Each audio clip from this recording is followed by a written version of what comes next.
دوسری ایک چیز حرص ایک بہت بڑا سبب ہے نیکیوں کے برباد ہونے کا۔ انسان سوچتا ہے کہ میں اپنی حرص کو کیسے پورا کروں، وہ لوگوں کو دھوکہ دینا شروع کر دیتا ہے، جھوٹ بولتا ہے، غلط چیزیں بیان کر کے حاصل کرتا ہے۔ یہ بھی بہت ظلم ہے، بہت بڑی بے انصافی ہے، یہ بھی نیکیوں کو برباد کرنا ہے، عبادات کی نفی ہے، دھوکہ بھی اور جھوٹ بھی۔ اس کی ایک اور شاخ اس کو پورا کرنے کے لیے ظلم، بے انصافی، یعنی دھوکہ نہیں بلکہ کھلم کھلا ظلم، جیسے لوگوں کے مالوں کو غصب کرنا، لوگوں کو ان کا حق نہ دینا۔ وارثوں اور جائیدادوں کی تقسیم میں عام بات ہے کہ جس کے قبضے میں ہو وہ حقدار کو نہیں دیتا، حالانکہ وہ جانتا ہے شریعت کے مطابق جو تقسیم وہ مشہور و معروف ہے، لیکن نہیں دیتا۔ وہ صرف حرص ہے۔ ایسا شخص جو دنیا کی حرص کے پیچھے ہے، دھوکہ بھی دیتا ہے، ظلم بھی کرتا ہے، حسد بھی کرتا ہے، غیبت بھی کرتا ہے۔ جب سب کام کرتا ہے تو شیطان کے اثرات کو اپنے دل کے اندر بٹھاتا ہے، تو پھر عبادت میں غلبہ کیسے غالب ہو؟ کچھ نہ کچھ اثر رہے گا، ہمارا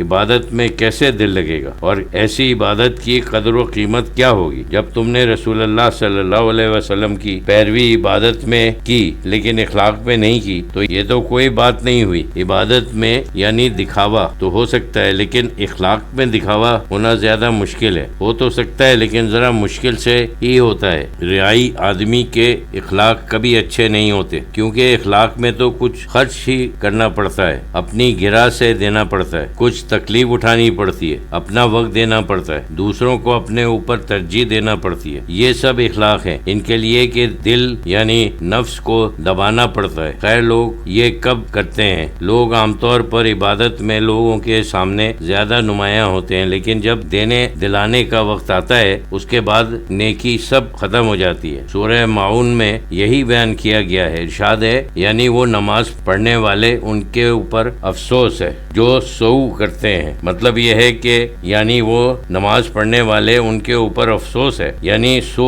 کرنے والے، مطلب یہ ہے کہ غافل ہیں، اپنی نماز غفلت سے پڑھتے ہیں، یعنی وہ دکھانے کے لیے پڑھتے ہیں، یعنی وہ لوگوں کے اوپر جو چھوٹے احسانات ہیں ان سے منع کرتے ہیں، یعنی انکار کرتے ہیں۔ معیون کے معنی چھوٹے احسانات ہیں، یعنی کوئی معمولی سی چیز ان سے مانگے تو وہ منع کر دیتے ہیں کہ نہیں ہے، ہمارے پاس نہیں ہے۔ اس میں یہ بیان ہے کہ وہ لوگ جو ریائی ہیں وہ دوسروں کے اوپر احسان نہیں کرتے ہیں، وہ چھوٹے احسانات سے بھی منع کرتے ہیں، ان کے اوپر افسوس ہے۔ جب اللہ تعالیٰ ہی کسی کے اوپر افسوس کرے تو سمجھو کہ وہ تو بالکل ہی گیا۔ ہم افسوس کریں تو اللہ اس کا مداوع کر سکتا ہے، لیکن جب اللہ تعالیٰ ہی افسوس کرے تو یہ لوگ قابل افسوس ہیں، تو پھر ان کا کیا علاج ہے؟ اس چھوٹی سی صورت میں جسے سب لوگ پڑھتے ہیں اور بچے بھی یاد کرتے ہیں، یہ بیان کیا گیا ہے کہ عبادت کا یہ پہلو ہے، ایک تو خود اس میں خلوص ہونا چاہیے، مطلب یہ ہے کہ ریا نہیں ہونا چاہیے، اور ساتھ یہ ہونا چاہیے کہ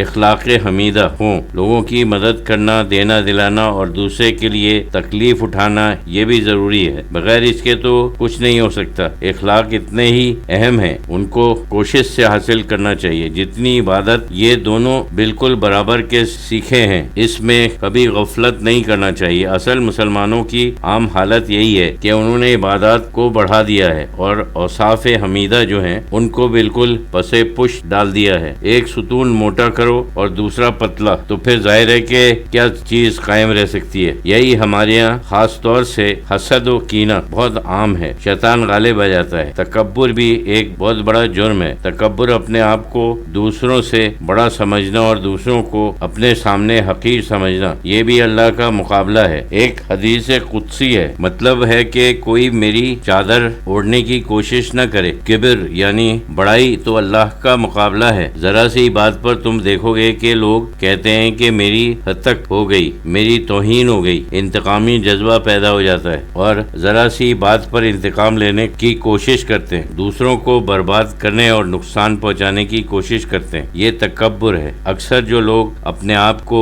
بڑا سمجھتے ہیں ان کی یہی روش ہے، ذرا سی کوئی بات ہوئی تو بس انتقام۔ یہ بھی شیطانی جذبہ ہے، اپنا فائدہ بس، دوسروں کا فائدہ، ملک قوم کا فائدہ سب بھول جاتے ہیں۔ انسان کو اپنے دل کو ہر وقت ٹٹولتے رہنا چاہیے کہ ہمارے اندر شیطانیت کتنی ہے، لغزش کتنی ہے، اور رسول اللہ صلی اللہ علیہ وسلم کے اوصاف محمودہ کتنے ہیں۔ یہ بھی ایک ہر وقت کا کام ہے، مرتے دم تک اس کے پیچھے کوشش کرنا کرتے رہنا چاہیے، کیونکہ شیطان تو کسی وقت بھی اپنا کام نہیں چھوڑتا، وہ ہر وقت دھوکہ دینے اور گمراہ کرنے کی کوشش میں رہتا ہے۔